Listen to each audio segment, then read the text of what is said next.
These are the northern Tian Shan Mountains, the home of the heavenly horses.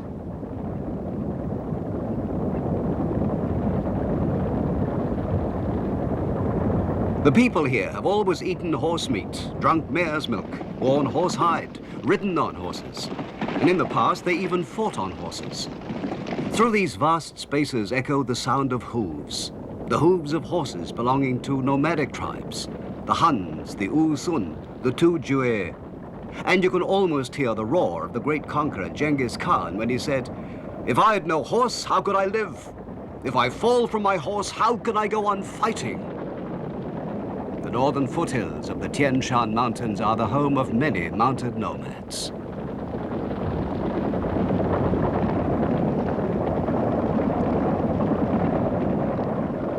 We were here to find out something about the history and the present situation of the people and of the famous heavenly horses.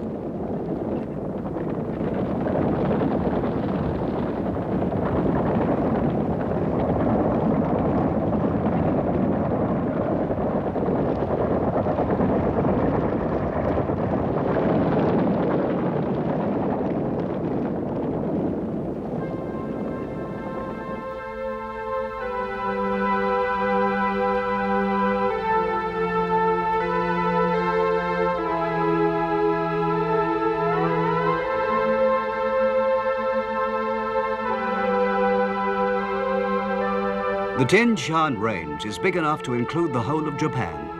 This broad plain is on their northern flank.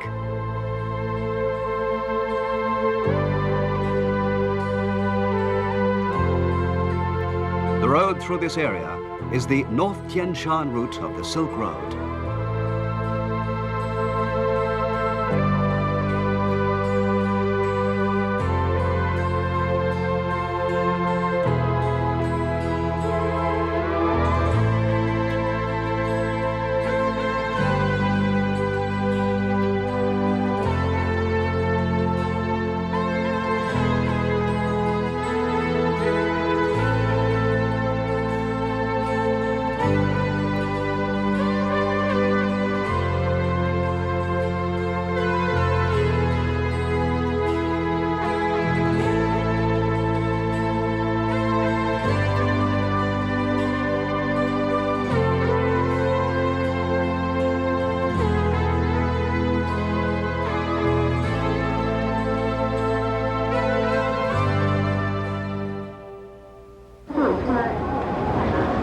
It takes only 2 days today to come by train the 2,000 kilometers or 1,200 miles from Xi'an to Hami.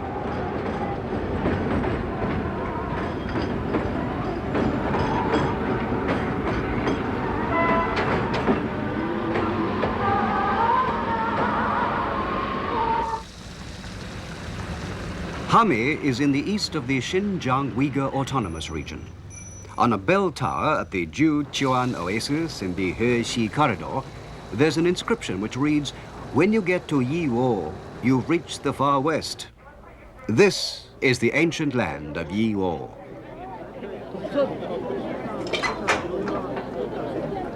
When we arrived in Hami, we saw many melons for sale.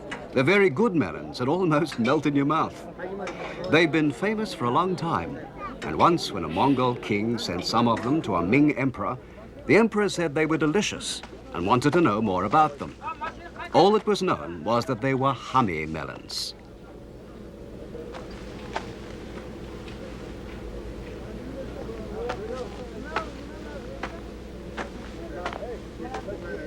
And that's how they first became famous.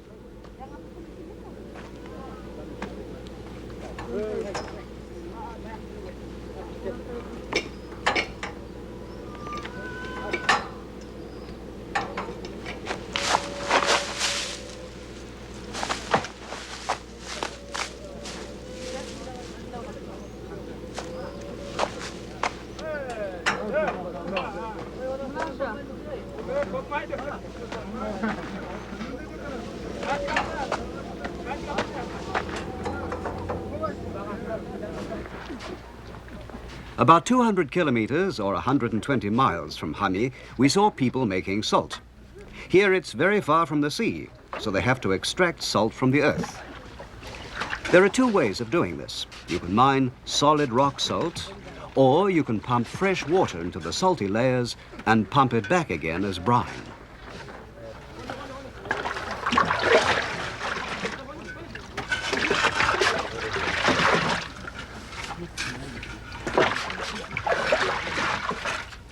Here they use the second method. Water from the Tian Shan Mountains is poured into the earth, and after it's been there for a year, it seeps back to the surface full of dissolved salt.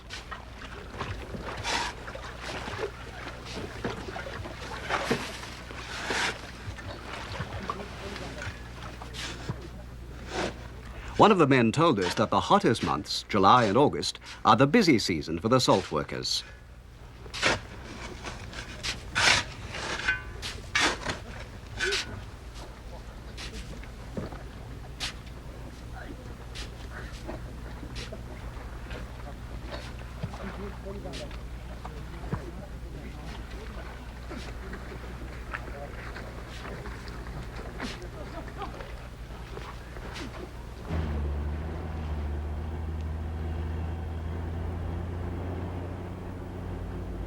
When the expedition left Hami, it headed for the northern flank of the Tian Shan Mountains.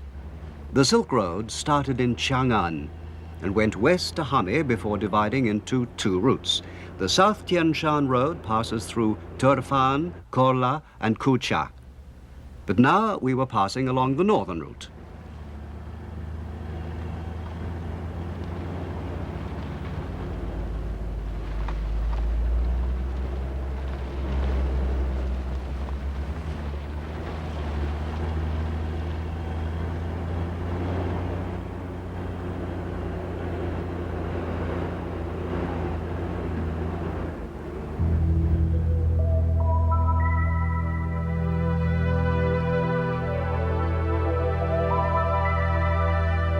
The dryness of the Taklamakan Desert extends for some distance up the south face of the Tian Shan Mountains. Here it's only about 3,000 meters or 10,000 feet above sea level, but the snow-covered peaks are at about 5,000 meters, 15,000 feet. One historical document says that the mountains, which are snow-covered the whole year, often used to be called the White Mountains. However, the Huns called them Tian Shan, and they used to get off their horses and bow when they passed.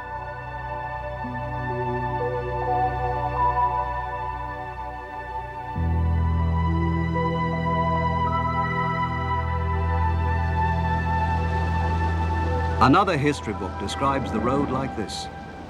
The North Tian Shan Road starts at Hami, passes through Barkol, and crosses the river, and ends in Rome.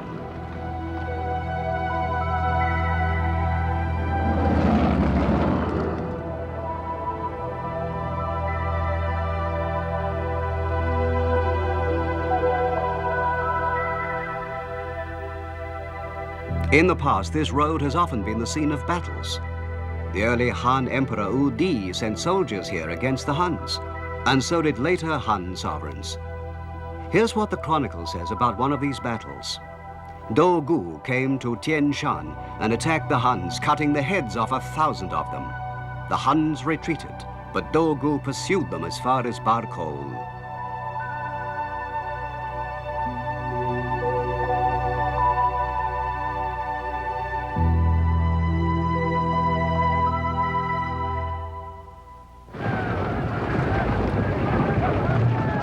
As soon as we had crossed the mountain and reached Barkol in the Kazakh Autonomous Region, we were greeted by a group of mounted men.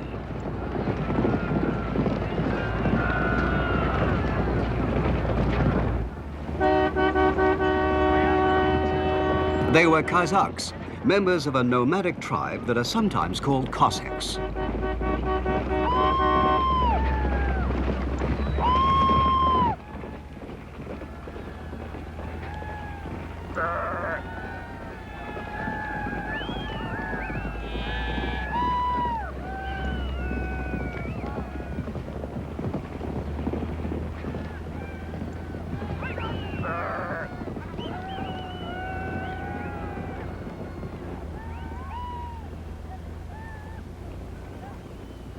The chronicles describe them as people who wander about in search of water and grazing for their animals, and who don't have any horses or fixed dwellings.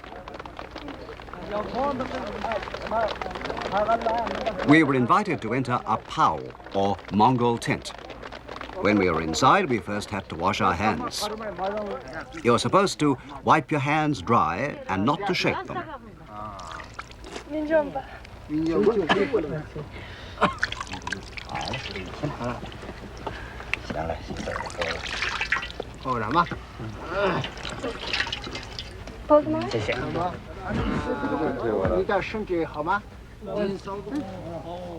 They gave us cooked mutton and told us, "We're so happy that you've come so far to visit us." We apologize for not providing better entertainment. As we'd been told, we cut the ears off the sheep's head we'd been offered and gave it to the grandchild of the master of the pao. We gave the head to the master himself.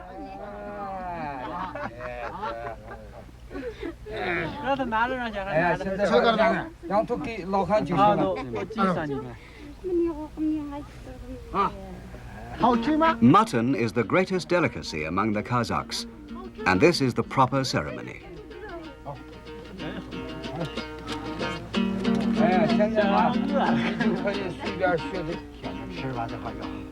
The ceremony, we were told, ensures friendship between host and guests. We ate mutton until we were full.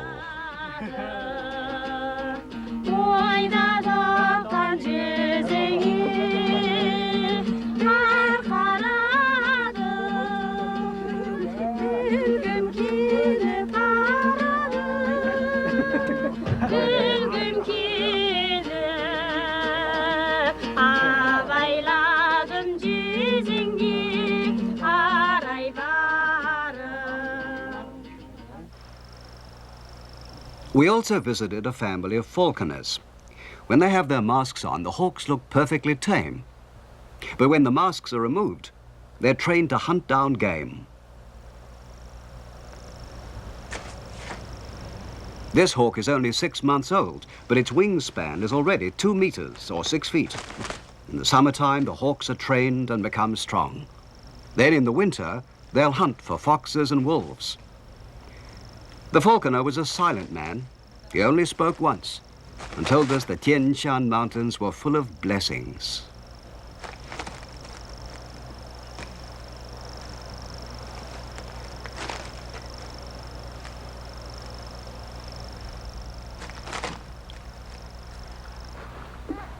The falconer's daughter uses a rope to catch one of the mares. When it's been caught, its foal starts to suckle. After his first mouthful, the foal is pushed away, but he soon comes back for more. Laughing, the girl explains that this is necessary to get milk from the mares. Perhaps, she says, it's because the Tian Shan mares are cleverer than other mares.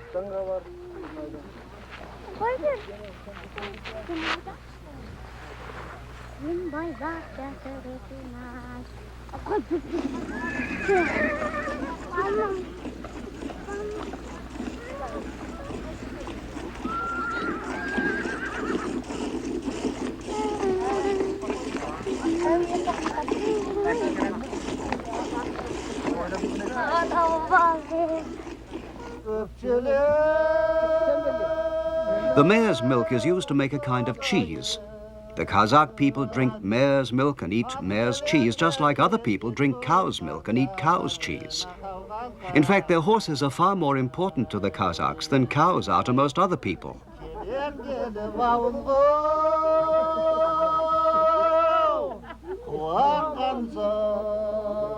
In winter, the temperature here falls as low as 40 degrees below Celsius, and the fat they get from mare's milk is a necessity for these nomads.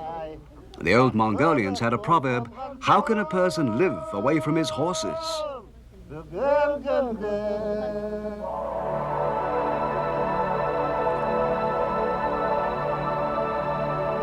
The way of life of the nomad 2,000 years ago was described in Chinese history books like this. They move about all the time, looking for pastures for their herds.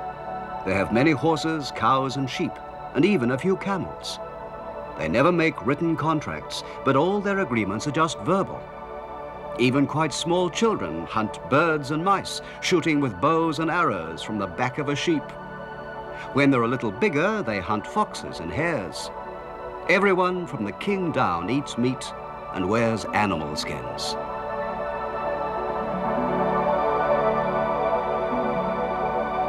In May every year, they have a festival in honor of their ancestors and the gods.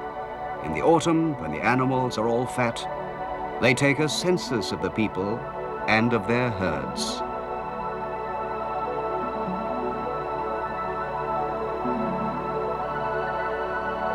Now the falconer and his family are off in search of pastures. These people of Tien Shan live much as their ancestors did 2,000 years ago.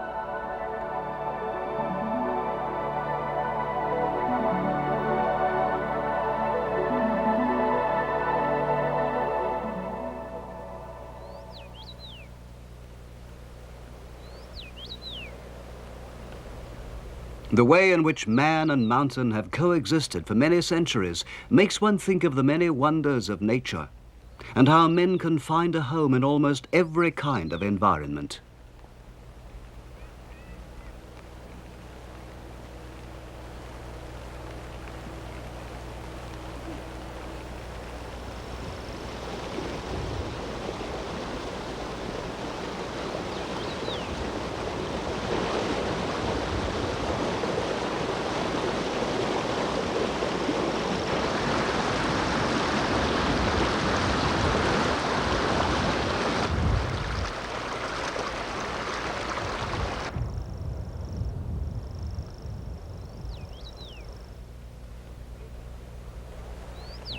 This is the Taru Bagan, a small animal like a squirrel that flourishes on the Tien Shan plains. It's one of the many creatures that live in these vast grasslands, fed by water from the mountains.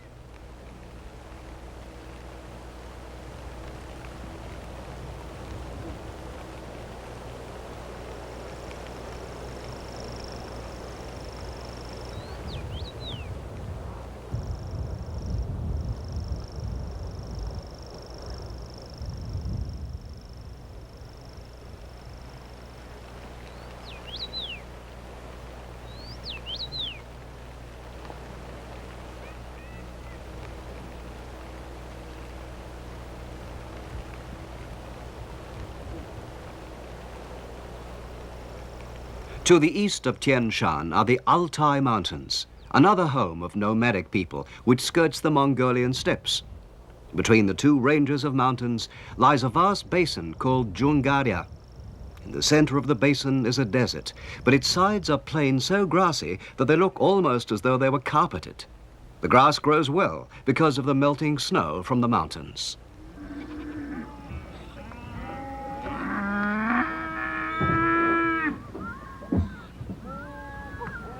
The ancient nomads worshipped the sky, and for them the great mountain was a symbol of the even greater heavens.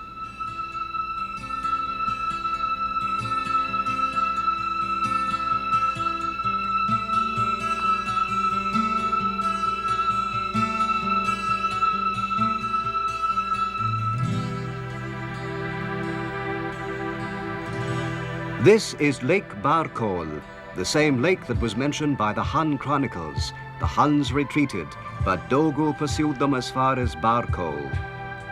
That was almost 2,000 years ago.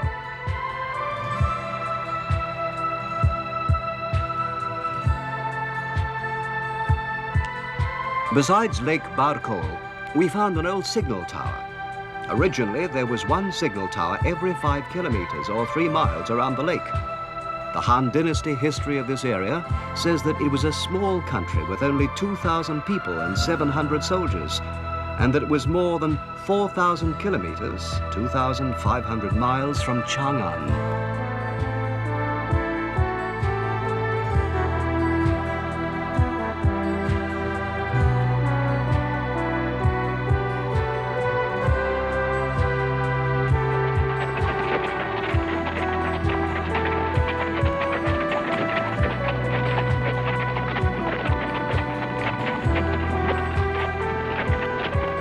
The signal towers were also used by the caravans on the Silk Road as landmarks.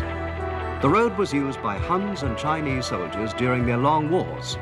And in the 13th century, Genghis Khan led the Golden Horde past here. This is the road that was described as starting at Hami, passing through Barkol, crossing the river, and ending in Rome.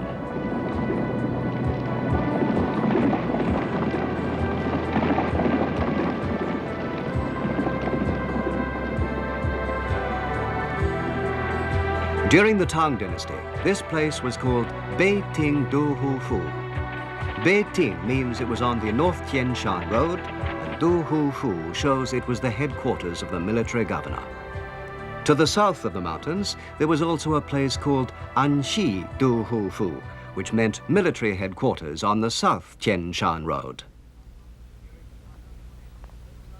During the Tang Dynasty, there were sometimes as many as 20,000 soldiers stationed here to protect the northern section of the Silk Road. A Tang poet who stayed here for a while described the place.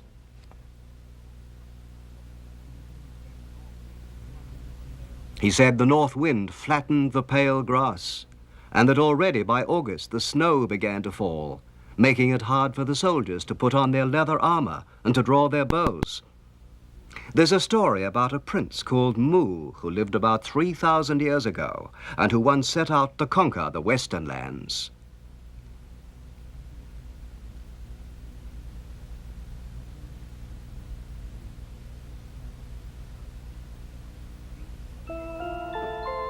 Deep in the Tien Shan Mountains was a lake so bright it dazzled the eyes.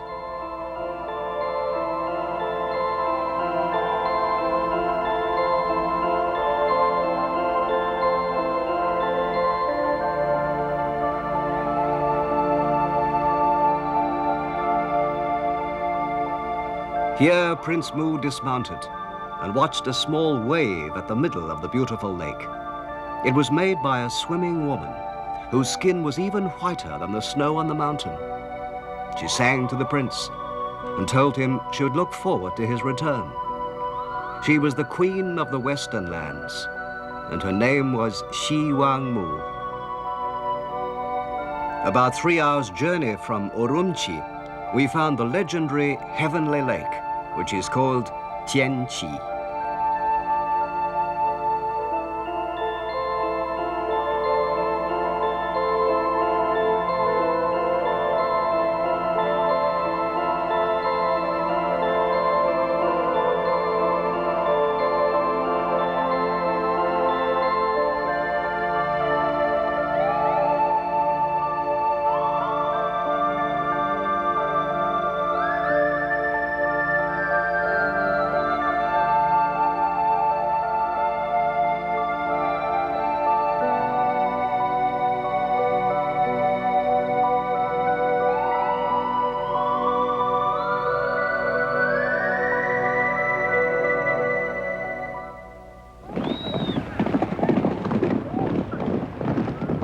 The Kazakhs have always been good at mounted warfare.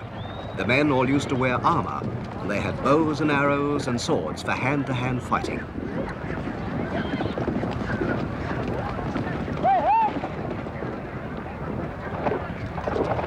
If they ran out of arrows, they could make new ones from horses' bones. If they ran out of water, they could drink horses' blood. If they were wounded, they used to open up a horse's belly and place the wounded limb inside the horse.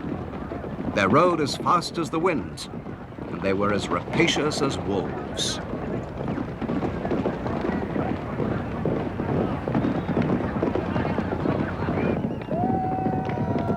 This is an old wild sport called Diaoyang. The competitors are fighting on horseback for the head of a dead sheep. As they drag the head about, blood spurts everywhere. In the old days, when they fought in earnest, they fought to the death. And even today, these sporting battles for a sheep's head can last 3 hours.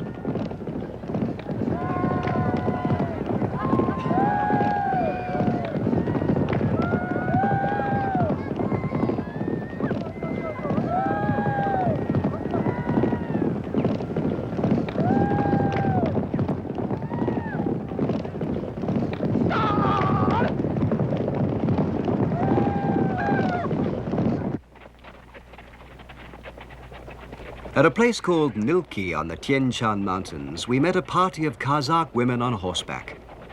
Then we saw another group coming from a different direction.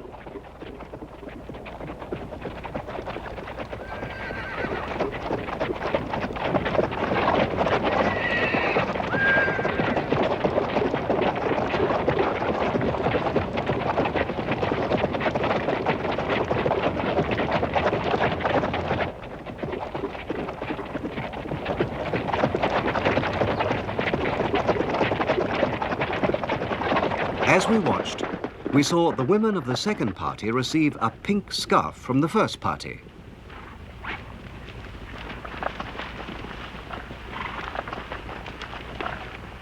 They used it to veil the head of a young girl. Our Chinese cameraman told us it was a wedding.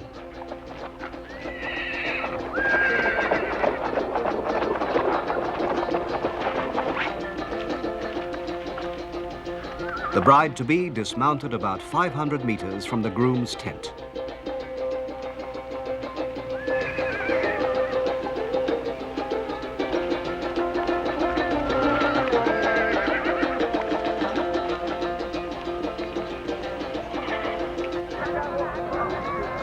To welcome the bridal party, they scatter cakes made from cheese and dried horse meat. But the young bride keeps her veil on and doesn't show her face to the wedding guests.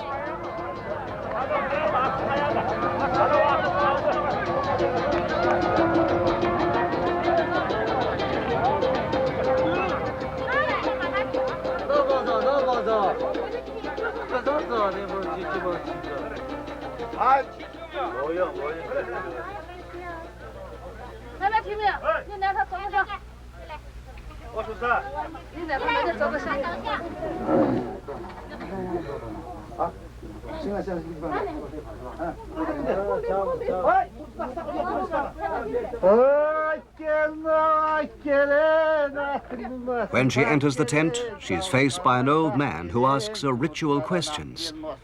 Will you look after your father and mother? Will you be obedient to your husband? Will you take good care of his horses? She answers by bowing her head. The old man chants words that mean that the marriage is now complete. And at last, the bride takes off her veil. But where's the groom? In the West, bride and groom always sit next to one another.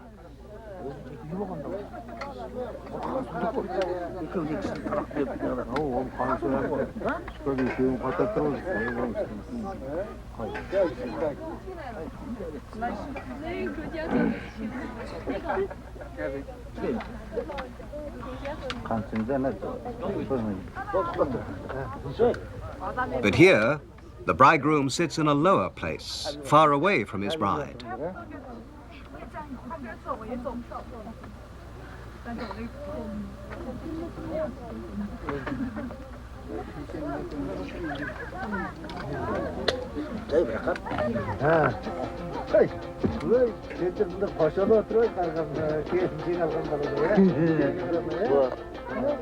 When we looked closely at the bride, whose name was Dilipa, we remembered that we'd seen her before, a year ago.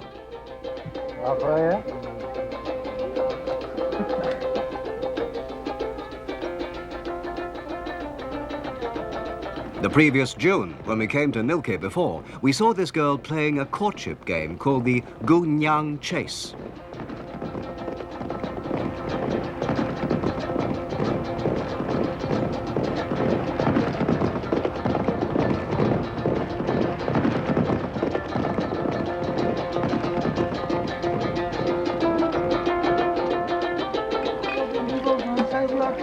After a year's courtship, the two young people have now succeeded in marrying.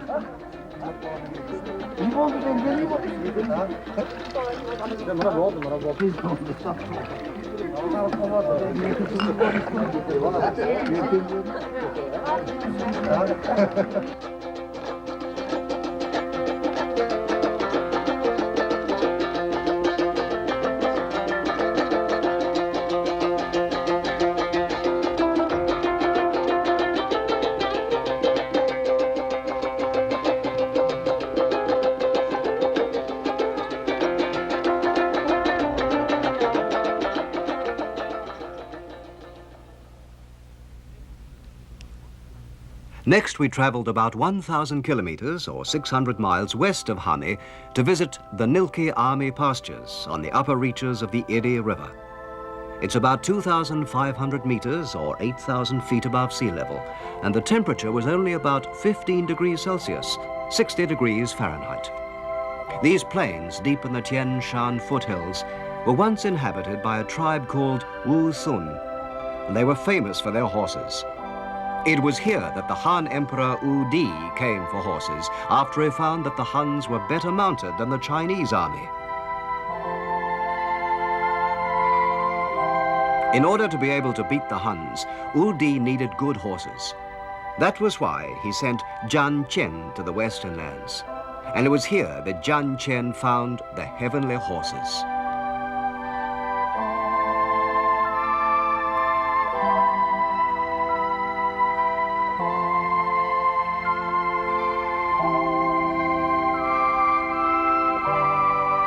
The old history books say Jiang Qian brought several dozen horses back with him.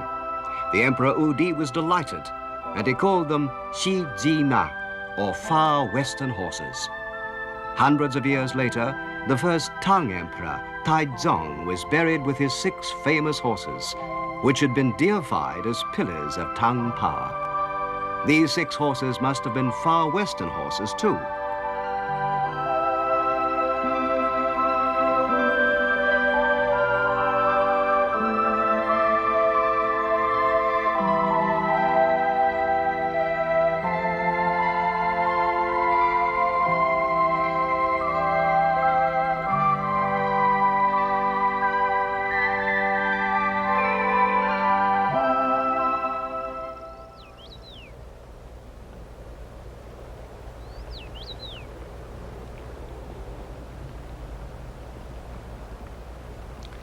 Near the pasture land, we found this small hillock, which the archaeologists say is a Wu Sun tomb. The population of the Wu Sun included about 630,000 civilians and 190,000 soldiers. They used to drive their herds through this area in search of water and good grass.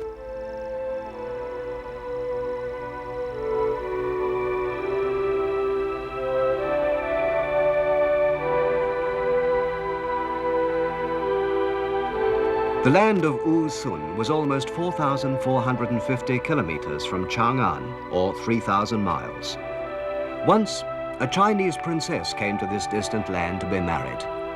Her name was Xi Jun, and she wrote, "I'm leaving my home to go to the end of the world. My fate is to marry the king of Wu Sun, to live in a tent which has rugs instead of walls, to eat meat and to drink milk. But I shall always remember my real home. Perhaps one day I shall turn into a swan and go home again."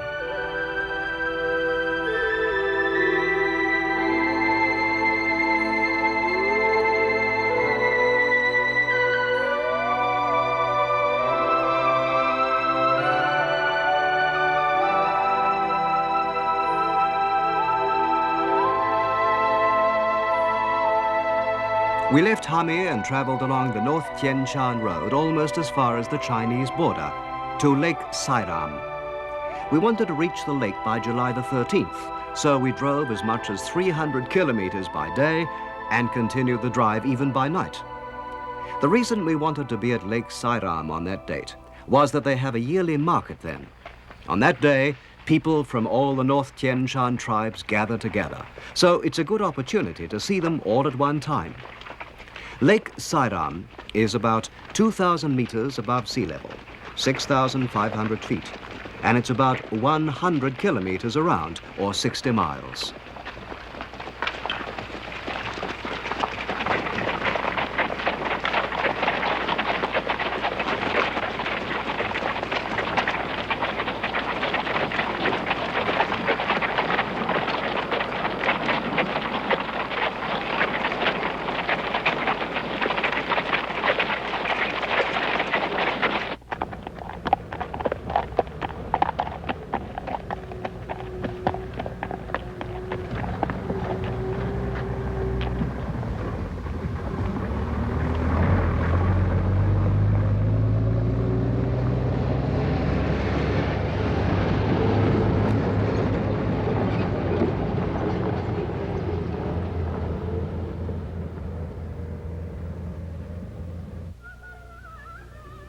The shores of this lake are usually quite deserted, but today they were full of people anxious to buy and sell.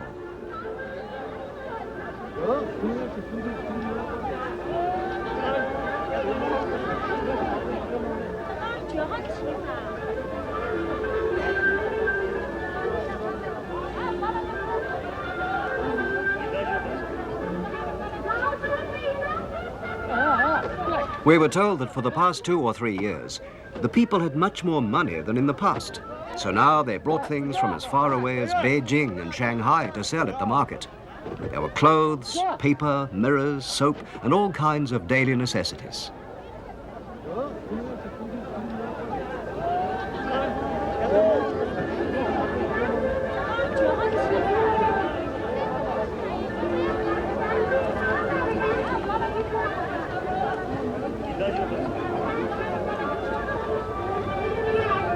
One of our party even found a beautiful brass samovar, which only cost 200 yuan, the price of 10 sheep.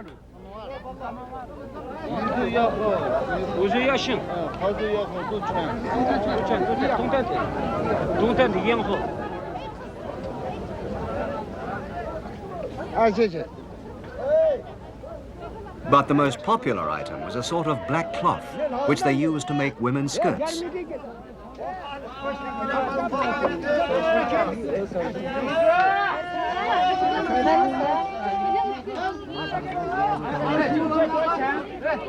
Only 5 meters each. One person can only buy 5 meters. The salespeople were kept very busy. It was like the old silk and horses market they used to call the Juanma.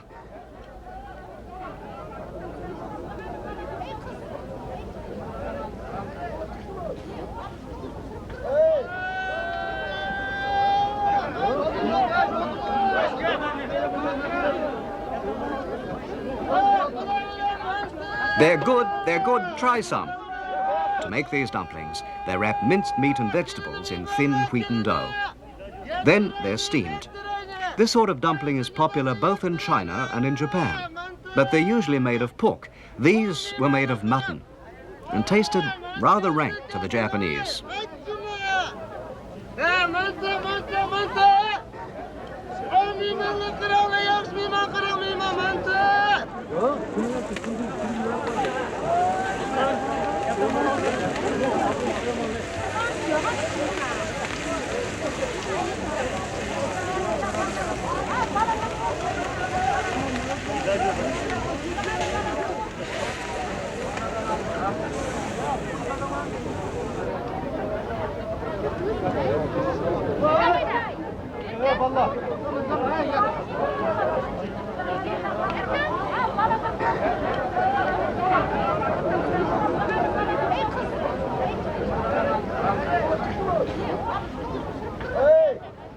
We saw people of many different racial types, with different faces.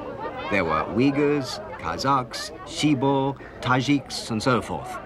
The market was a real mixture of the races.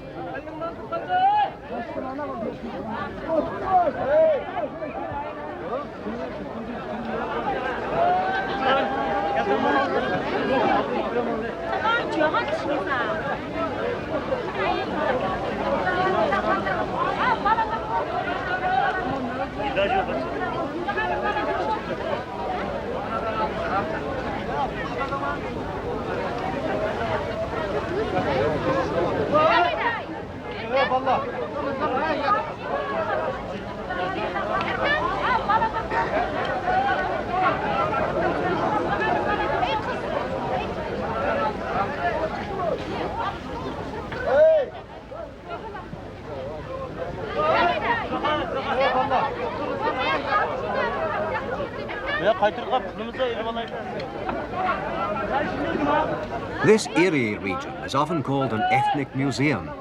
It only has a small population, but as many as 13 or 14 different racial groups are represented. In China, every race except the native Chinese is called a minority group.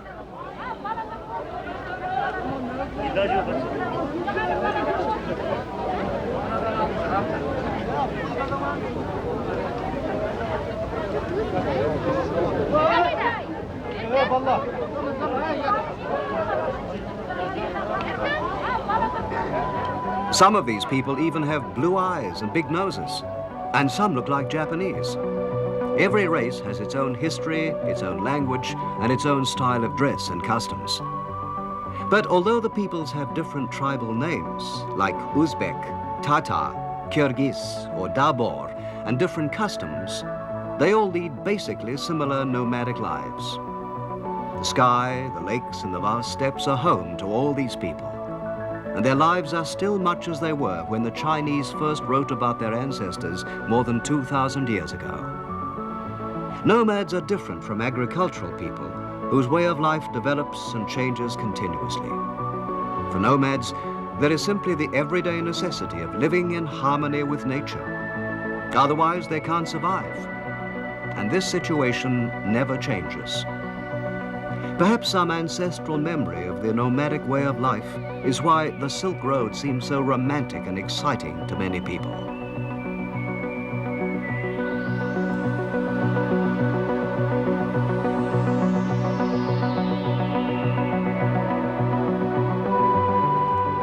After the hustle and bustle of the Lake Sairam market, the autumn begins. The Tien Shan nomads started to come down from the mountains, a few people at a time, to search for water and grazing for the winter. Sometimes they move as much as 500 kilometers or 300 miles, and occasionally 2 or 3 times as far.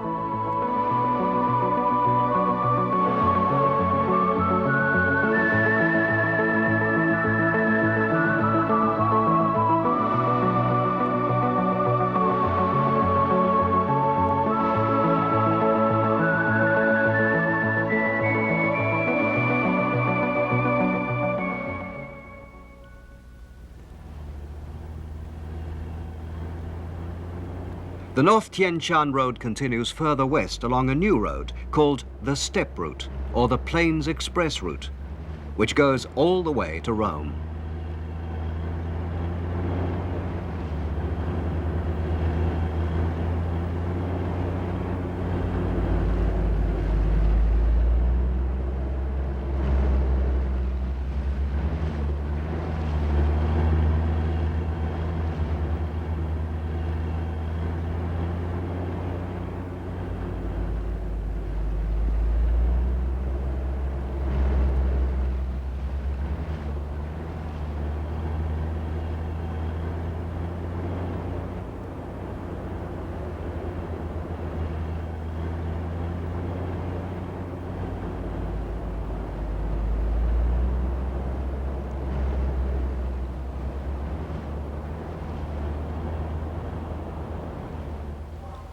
But we were stopped at a border inspection post near Idi. It's only 40 kilometers from the border between China and the USSR. That's 25 miles.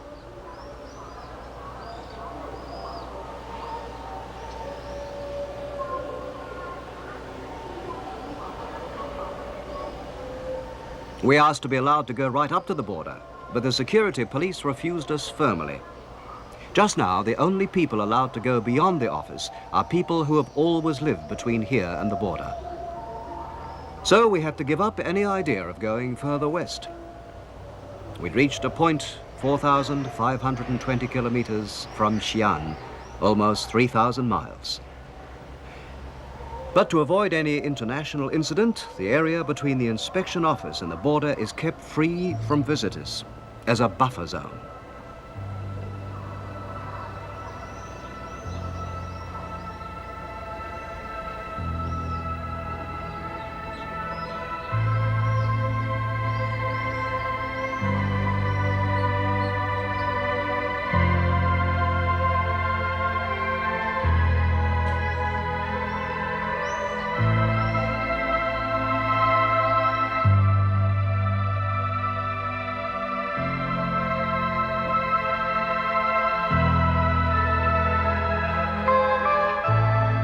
The melting snows on the Tien Shan Mountains have now become part of the great Erie River, which flows on westwards into the Soviet Union and finally to Lake Balkhash. Where are those boys swimming to? Perhaps they too know the words of the old history book.